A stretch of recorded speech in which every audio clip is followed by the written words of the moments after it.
Dad, we use the term worldview a lot in this series. What is a worldview?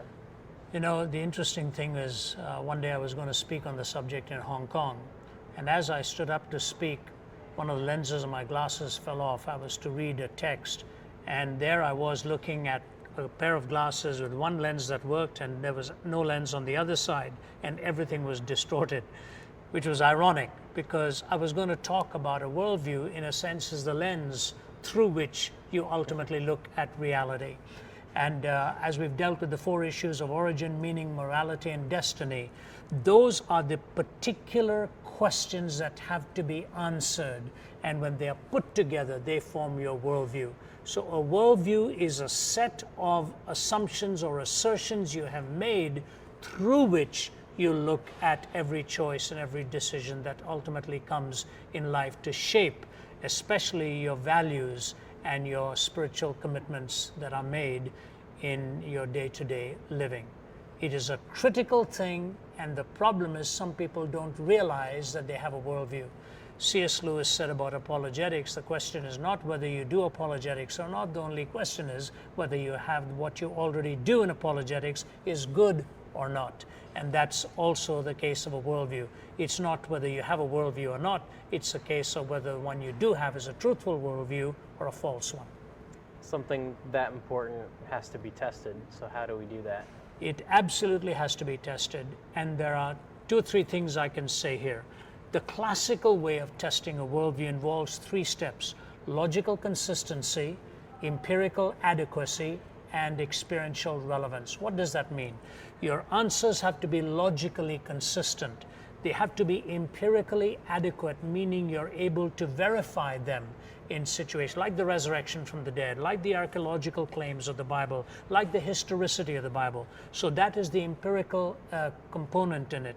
And then experiential relevance, that all of this is also relevant to your life, not just some kind of an abstract argument that you give to things. Now, there are two ultimate tests: correspondence and coherence.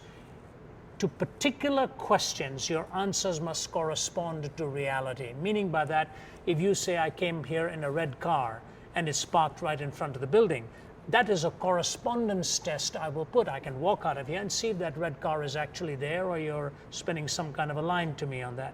Now, if you're in a courtroom and you say, I didn't commit that murder, maybe you're telling the truth, but that does not mean you have no implications in it. How will the attorney find out whether you are completely telling the truth or not? They will take all of your answers, put them together, and make sure they are coherent. So there's correspondence and coherence. Let me say something very important that is easily forgotten.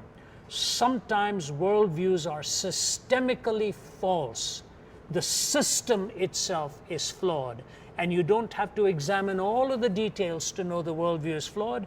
You can see that something central to it is a flaw. For example, the Quran says Jesus never really died on the cross. It only appeared to the people that he died. Jewish historians, pagan historians, Greek historians, Roman historians, Christian historians all say that he died on the cross. So when a particular book can make an assertion like that, that is false, you immediately know there's something in that book and that worldview that could be systemically flawed because it denies the very death of Jesus Christ, which is intrinsic to the Christian faith. So going back, logical consistency, empirical adequacy, experiential relevance, correspondence to truth in particular statements, coherence as a whole worldview. And if you notice a systemic flaw, there are danger signs of the rest of the worldview.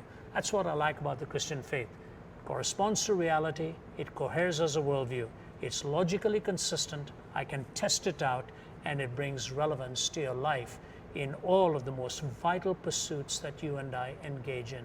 That's what makes Christianity not just an end-time thing, it makes it relevant for the now.